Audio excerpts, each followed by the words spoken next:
Are you invested in a JD Edwards upgrade? So aren't you seeing the ROI you expected? Could a few overlooked factors be quietly sabotaging your investment? In this episode, we break down the top reasons companies fail to realize their full return from their JDE upgrade. Stick around.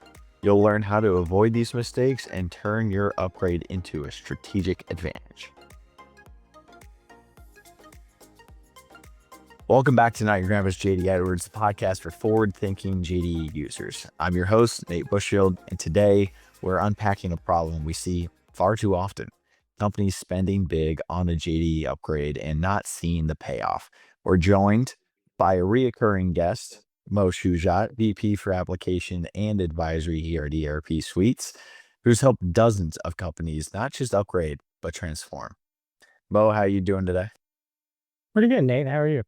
Oh, fantastic. Getting ready for a wedding here soon for one of my friends I've known since he was born. It's a very interesting way to look at life, but very excited about it. But you know what? Let's get into it. Let's get to why the people are here. What are some of the most common signs that a company isn't seeing ROI after a JD upgrade? Well, there's a few key giveaways, right? So the most common is that maybe you're like a year past your upgrade and your users or you are still feeling like, hey, we just spent all this money on an upgrade. We kind of still have the same exact system, right? So usually if you're probably like a year past your upgrade and you feel like you're not, you're still using the same exact system, right? Maybe a year and a half, then somewhere something went a little wrong. Because typically what you want to do is you want to get past your upgrade, stabilize for the first couple months, it'll take a little time, you went through a change. And then, you know, after that, start using some of those new features that you got out of your upgrade, right? So if you still feel like you're not using some of those new features, then yeah, you mostly just likely just got a technical upgrade, and you're not going to see a lot of business value benefit from just that doing that. Yeah, and when companies are looking at this ROI, is it something that they recognize right away, or is it something that might take months or even years to truly realize? No, it takes a while, right? So you want to think about it in terms of like, I always think about it in terms of like four quadrants, right? There's stuff that's going to take a lot of effort and is a lot of value, right? And that kind of lives in this upper right quadrant, and that's kind of your strategic opportunities. Those kind of like your strategic big rocks. Those take a lot of time. Those take a lot of effort, but they're very transformational.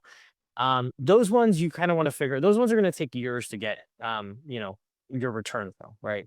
Then there's ones that take a lot of less effort and have a lot of value, right? And those are your quick wins or your low hanging fruit, right?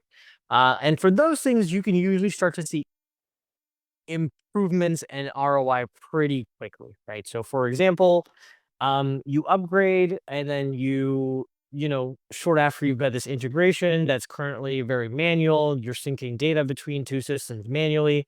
You write that integration because you've got a whole new tool set because you upgraded, and boom, you're already saving some user like, or all your users like 4 to 8 hours a week, right? Now, about you're saving some time, right? Um, or you've got some sort of like middleware software you're paying and then you upgrade, you use the new tool set to build that, right? You're saving licensing costs right away, right? So there's some of those kind of things that live in the middle also. So you have to be a little strategic about which ones you're going to go after first. Usually when we're putting together like a post go live optimization plan, we like to create phases that have a little mix of everything, right? So you get some quick wins, but you're also doing some strategic things. So you really get that sustained benefit with like a little bit of a quick hit release, right? So it's a little bit of a mixture of both. All right, like maybe even a lack of user adoption, something that you're seeing with these upgrades. Maybe it's a misalignment for business goals and compared to what the upgrade is. Are there these types of things that you see in a lot of them, or is it a smaller number of people that are really going through this? No, I think user adoption's is a pretty major deal, right? So when you are upgrading to the new system, you get access to all this new technology, and it's very often that I talk to people and, they're still not using some of the new features like, advanced features and orchestrations like logic extensions. They're not really doing a lot of things with like widgets, right? Because that's brand new, right? I still know of organizations that are on 9.2 who aren't using orchestrations just because they didn't know that on their tools release they could have, or they weren't guided correctly, right? So yeah, lack of user adoption is really important, and actually it tends to be lack of IT adoption, right? So you as IT people who are supporting these JD Edwards systems, we have to be the ones who kind of learn and adopt these tools, so that way when we go talk to our business counterparts, we can kind of go talk to them about, hey, how can we use these tools to help you, right? Yeah, exactly. And yeah, that all comes back to the being misaligned. If your company and your goals aren't aligned to what your upgrade truly is bringing to the table, you're going to have that user adoption that nobody's really looking forward to. No one's looking to change because they're just not aligned with the goals that you have in place. Um, so talk about a little bit of the mistake side of it, but what are some of the most common mistakes customers make with their upgrades? Yeah, the most common mistake that happens with upgrades is it happens actually before your upgrade even starts. So, it's when you're planning your upgrade, right? Um, One of the things that I ask some of our repeat customers, right? With our partners, right? We focus a lot on partnership, right? So some of what I ask our customer partners is, please, involve us in your upgrade planning early, right? It's okay. We're not gonna charge you for it. We love, it's a little bit of free consulting, but the reason we ask for that is because when we can help you plan your upgrade, right? We can help you be strategic about, okay, when do you need upgrades to be like an IT project, right? And when a tech refresh or a tech upgrade is going to be sufficient for you. And when do you need your upgrade to be a little bit more of a business centric upgrade, right? That's really unlocking some value for the business. It's helping them adopt new features. It's giving them some wins and making their lives a lot better, right? Because at the end of the day, with IT, right, we help to make the business enable the business, right? So we have to be able to take that business centric upgrade strategy that's there, right? And if we do that early on, it ends up being a lot better of an upgrade planning process. Right? Yeah, definitely. Some of the other common mistakes that you would see, is there anything that's a little bit deeper, maybe? I mean, yes, obviously the strategy to start off, but there's always like not leveraging like the new capabilities, like you said earlier. But is there anything else that's out there that maybe you're seeing in this space, but maybe somebody that hadn't had an upgrade in a while might not be thinking about right now? Yeah, a lot of it's because customers still aren't always fully aware of how to get started with some of these new tools, right? So JD Edwards has so many of these new capabilities now, and You know, some of the things that I love to do is sometimes just like give somebody a little bit of like a teaser on how do you go build a widget, right? And then seeing what they're able to do. So there's tons of new capabilities that are in the new tools release that I don't think people are used, right? I think I was talking to the Oracle team recently about like a stat, and we were kind of going back and forth. And there are still, a significant percentage of J.D. Edwards companies that are not using the orchestrator, right? It's so much potential, so much automation potential, integration potential, and it's just not being used in so many environments, right? Users are still really not realizing how do you I want my system to look a little bit cleaner, right?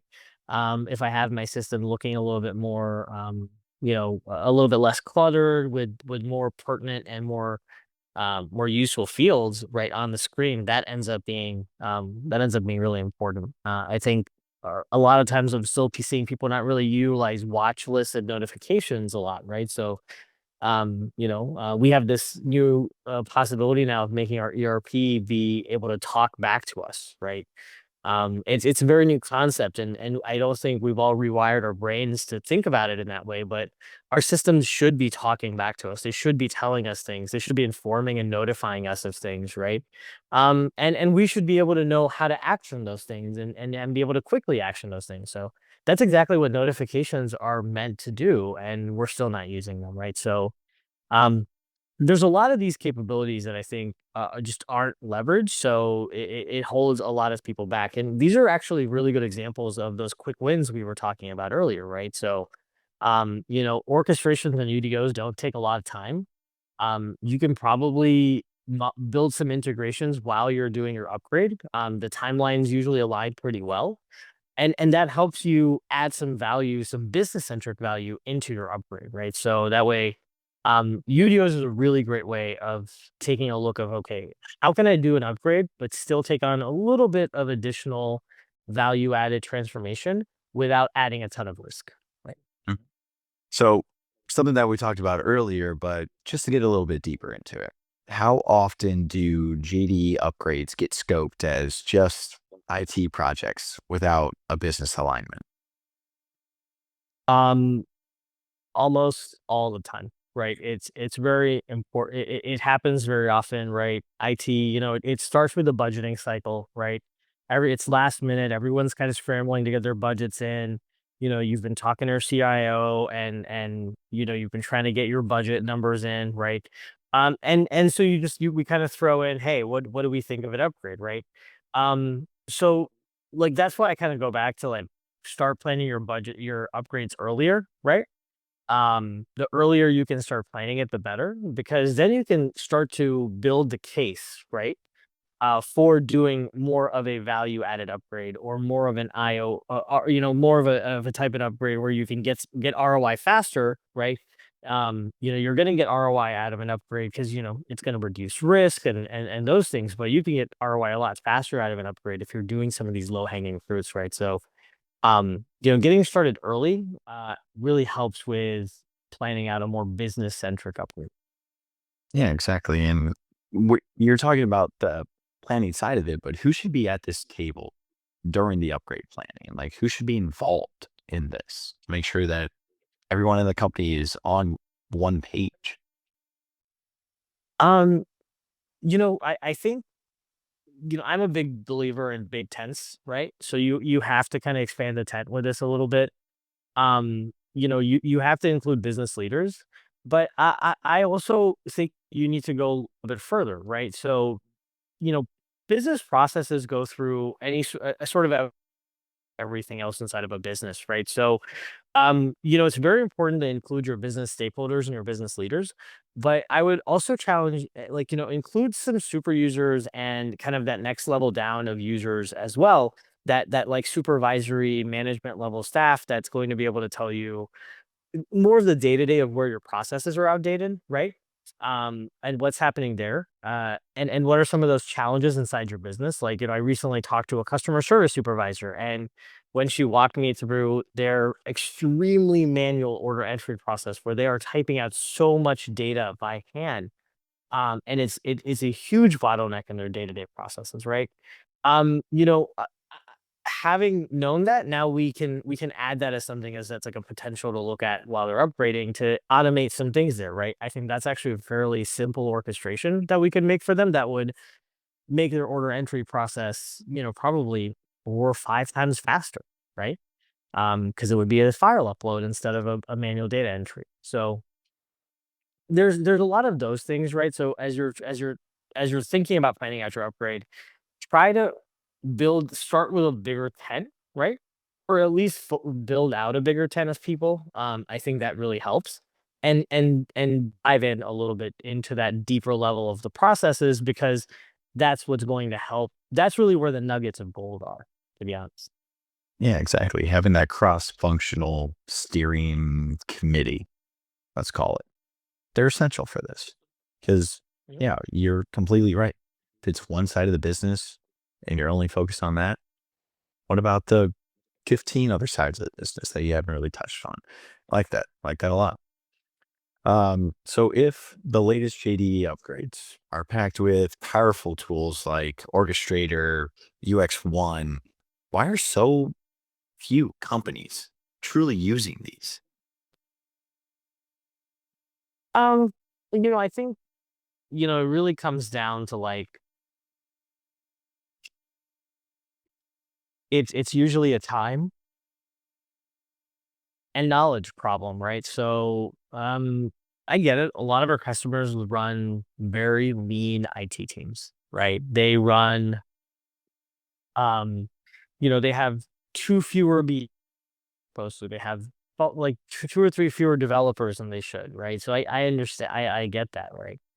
And I think that's usually the main thing is that a lot of times are running so lean that they're just keeping the lights on and they're holding it all together. And um, and it takes time and effort to spend, some extra focus time and brain power to dedicate to learning these new tools and learning these new technologies, right? So, us as IT leaders out there have to make sure that we are setting aside time for our teams every week to learn something new, to challenge them. We're finding opportunities for them to be challenged, right?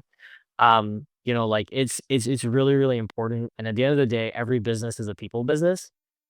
And you have to invest in your people to learn these new skills in JD Edwards, push them to go to conferences, push them to go to Quest events, push them to come to these things. I go to Quest events and I teach people how to build widgets. Like that's my new campaign for 2026 is I'm just going to go to Quest events and I'm going to teach people how to build things. So yeah, send your IT people to Quest events so we can teach them how to build things so they can learn how to build cool things for your business.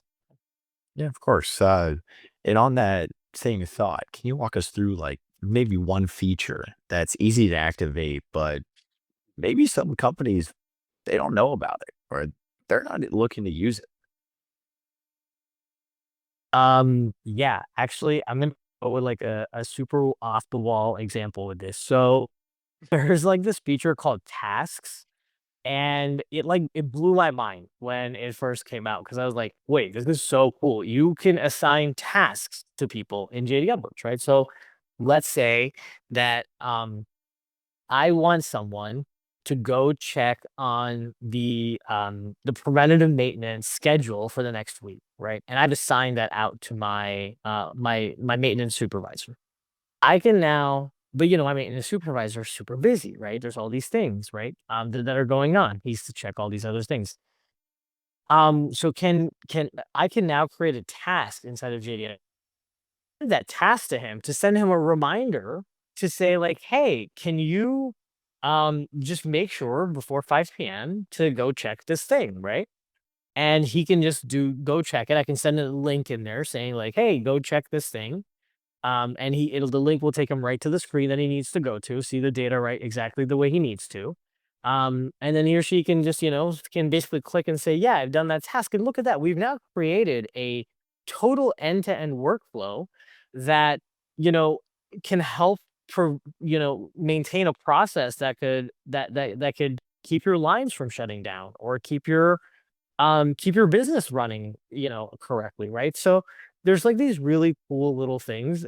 Tasks is one example. There's like widgets and orchestrations and logic extensions and the attachment UDO object, right?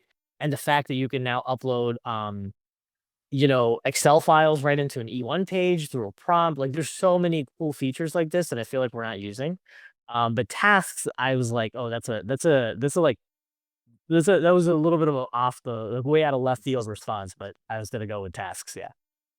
I mean, it's such a simple thing to think about, like just assigning a task to somebody, but it's something that we've started utilizing through JD Edwards, but also through a few other things. Like I think we use Basecamp personally.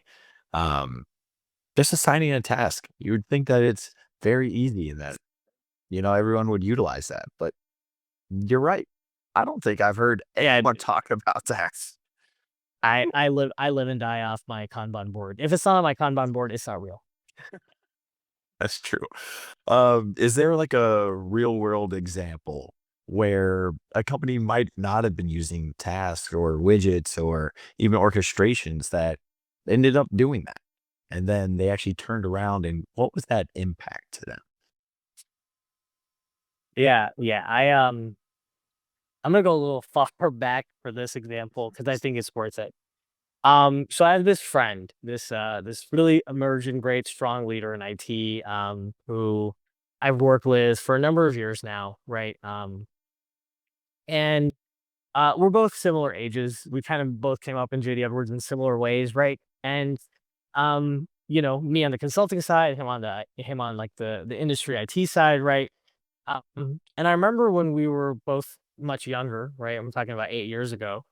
Um, he kind of came to me with an idea. I was like, "Hey, I want to try this orchestrator thing." And I'm like, "Dude, you should try this orchestrator thing. It's awesome." And so we just started building some orchestrations. And we just started with like one or two, and then over like the next 2 3 years, we built probably another three or four, a couple integrations here or there, you know.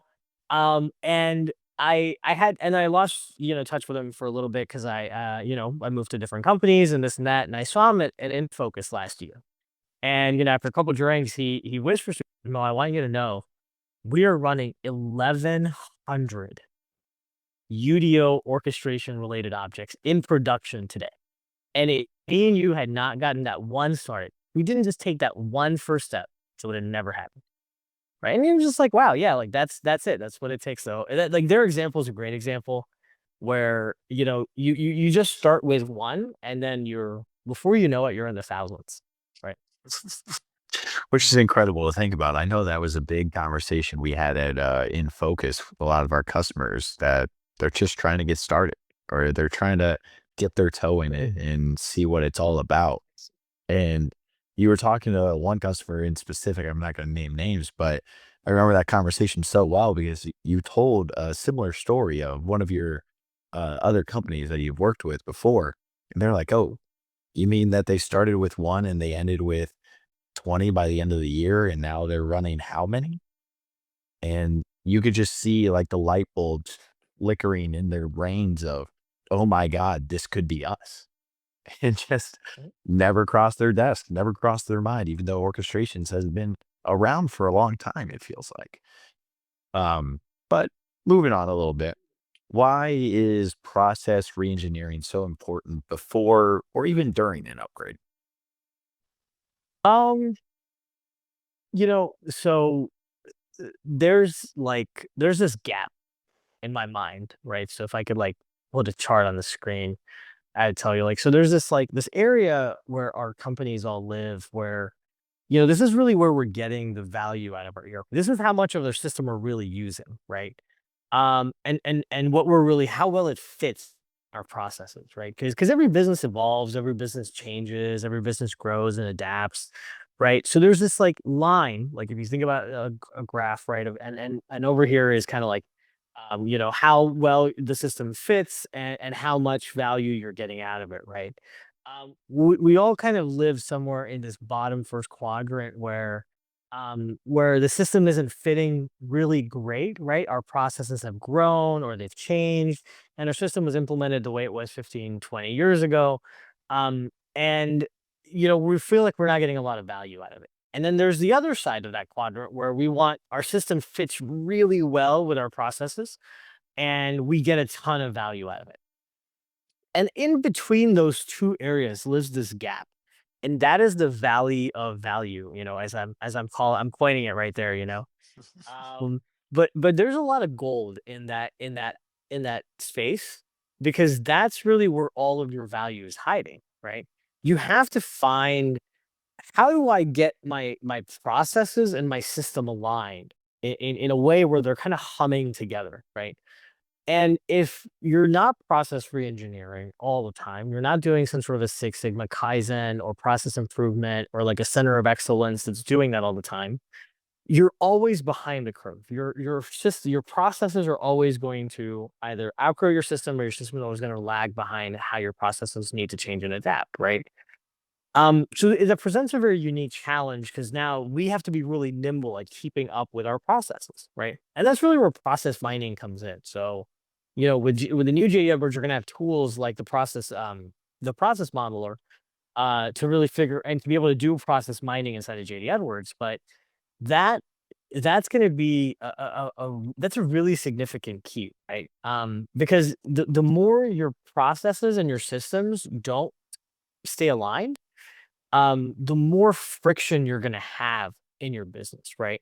And if your business is changing and you're dealing with market environments, we are in a weird time in the business cycle.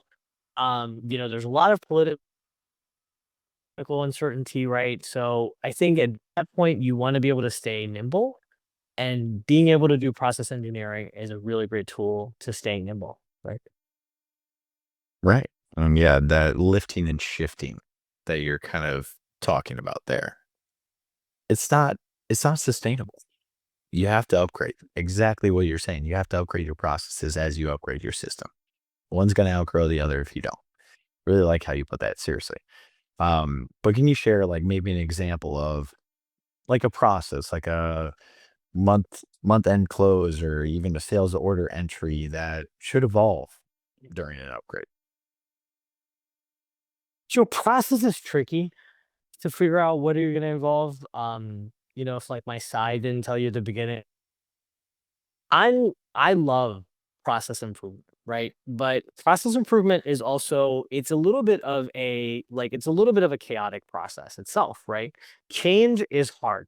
Honestly, change is the hardest part about this business. Change is the hardest part about all of us, right? It's being able and process is like living in the middle of change. It's like eating a giant change management burger, right? That's what process improvement is. Um, because it's easy to change the process in the system. It's easy to change the process on a Visio flow, but now you got to go get 200 people to do a different process. Like, okay, like good luck. That's the hard part, right? So, so you have to be very specific and very strategic about what process you pick that you should choose to evolve during an upgrade, right? Um, I would usually generally caution here to don't go with something super big like cash reconciliation. Like, that's pretty impactful, right? Um, but there's like little bits of cash reconciliation that maybe you can think about tackling. Like maybe you have a bank feed import, right? And today that's a manual step, but that can be automated, right? So think about those, like, again, in those terms of quick wins and strategic rocks. Like automating bank recs and cash recs is really, really strategic, has a lot of value, you know, or you can kind of take on a lot less risk and still get a good amount of value by kind of automating a very manual part of that larger process, right? So this is more art than it is science, right? So there's no like exact answer. I have no formula for this, right? So this is very much like you have to dive into the process and you have to figure out which is the right one for you. One of the ones that I really love is taking a look at PO approvals, right?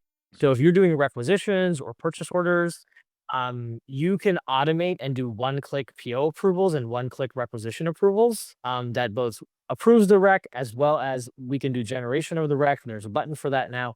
So, like that's a really cool low hanging fruit. PO recs and PO and rec approval is a good one. Sales order entry hold code release, I think, is a really good one. There's a button for that too. Um, you know, but I'm supposed to not be selling during these, but I love dropping button references. So like sales order hold code releases, I think are another good one. Sales order approval is a good one. So if you've got like a customer service process. So yeah, like kind of learn to be a little strategic about them. You don't have to automate the whole process, but you can like you can start taking little chunks of the elephant during your upgrade. You don't have to eat the whole thing. I like how you put. But yeah, we talk about it all the time on this podcast. And hell, as a business, start small. Start with a little Yeah. piece, and let's see where it goes. But what's the danger?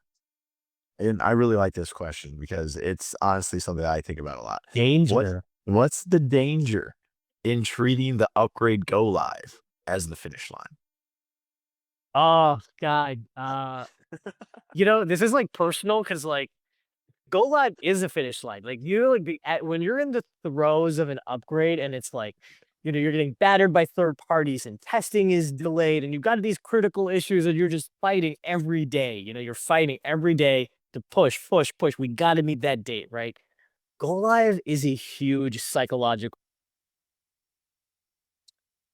With that being said, you cannot let it be the finish line for the upgrade. Like it is, um, and like it's so hard to like balance those two because like you just get through the upgrade, everything is good, you stabilize in the first couple of weeks, and you're like, okay, whew, now we're feeling good, and now we got to do all this other stuff, Mo. Like that's a lot more work, right? We just got done going through this huge project, right? And the problem is that if you didn't unlock a lot of that value during your upgrade, now the time is ticking, right?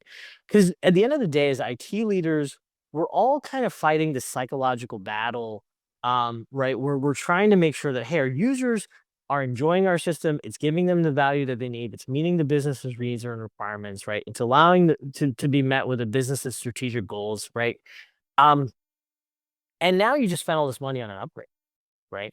So now you have to spend that time and you have to like race against that clock to be like, okay, how soon can I start to demonstrate value of the upgrade to my leaders, to my business, to my uh, the PE overlords, right? Like it's got to be there because um because you just made this big investment, right? You made this big investment in your system. So when you cross the finish line, what I usually recommend is you do is first of all celebrate the win after you cross the finish line. Like, yeah, take a breather, take a couple weeks, celebrate it. It's a well-deserved effort. It takes a lot of work. No upgrade, even a small jump is not easy. It's not without risk, right? Um, then collect your post go live optimizations during your upgrade. Don't wait to collect them afterwards. You're going to hear these things all throughout your upgrade. Put them on a list. Tell everybody, hey, during your project, like, I listen on project upgrade calls or testing calls or anything like that. And, it's not atypical for my team to hear me unmute myself and go, hey, whoever's the PM, like, the Mr. PM, can you please, or Mrs. PM, can you please put this on our post go live optimization list, right? And then go back on mute and just listen in because you have to collect those little nuggets of gold during your upgrade and then start to roadmap them before you get finished with your upgrade, right? And the reason this is really important, and don't roadmap them after your upgrade, is because if you roadmap them before your upgrade, you know when it's going to start. Whereas if you start to roadmap it after your upgrade, you kind of already have this like cycle, like this like relief set in. You're like, whew, we're good. We don't need to do anything for a little while, right? So roadmap it before, right? Kind of at least start even high level road mapping it before and then go into it. So that way, when you cross the finish line, you already know what's my next race, right? And it's not a surprise to you. Yeah, exactly. I mean, shoot, the optimization phase is so important. And I feel like we don't talk about it. Well, you talk about it a lot. I don't talk about it a lot. I barely think about it. But that's besides the point.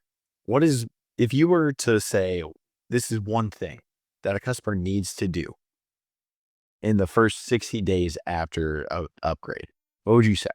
Just one thing. If you don't have a roadmap for what you're going to do after your upgrade, put that together.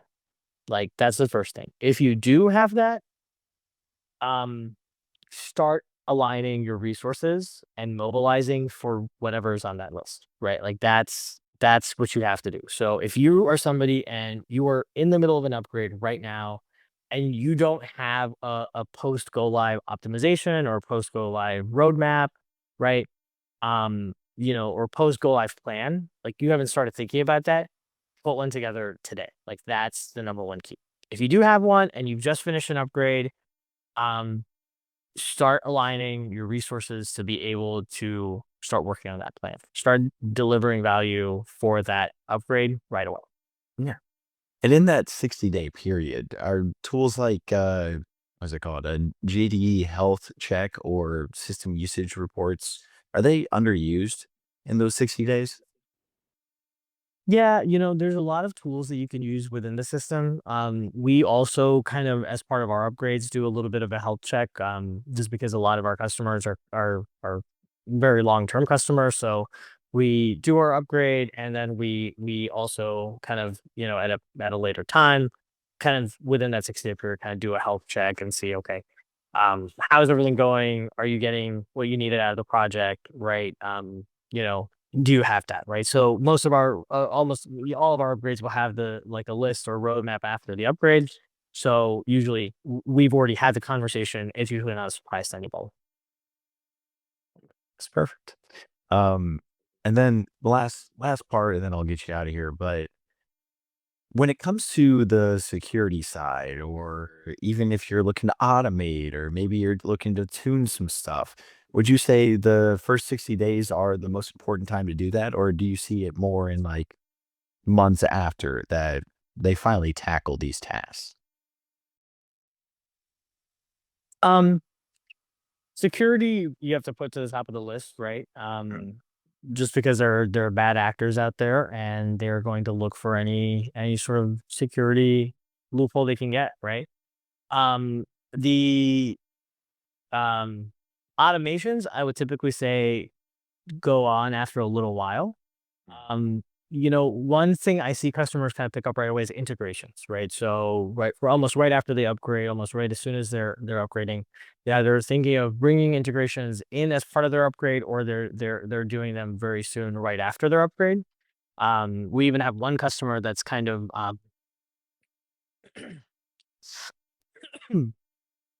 we even have one customer that's kind of doing something unique. They're building a new integration um, in an old environment while they're upgrading. There's specific reasons in their use case why they have to build the integration in the old environment.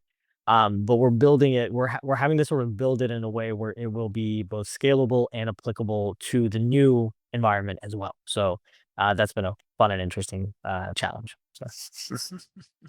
Well, it's always great to have you on, Mo. Seriously, I do appreciate you taking time out of your busy schedule. I know I've had you on the dock for like, I don't know, 4 months at this point, but we finally got it done. And that's what's important. But if you've upgraded JD Edwards, but you're not sure where you're really getting the ROI, ERP Suites can help. From optimization audits to orchestrator workshops, we help clients unlock their upgrades' full potential. Visit ERPSuites.com to learn more and to connect with Mo's team. We're going to have an entire new page about our bios and bio videos and that stuff. It's coming soon. But that's a wrap on Not Your Grandpa's JD Edwards. If this sparked ideas or made you rethink your own upgrade, subscribe, leave a review, leave a like, share it with your team, or connect with Mo and his team. Until next time, modernize with purpose and make every upgrade count. Catch you next time.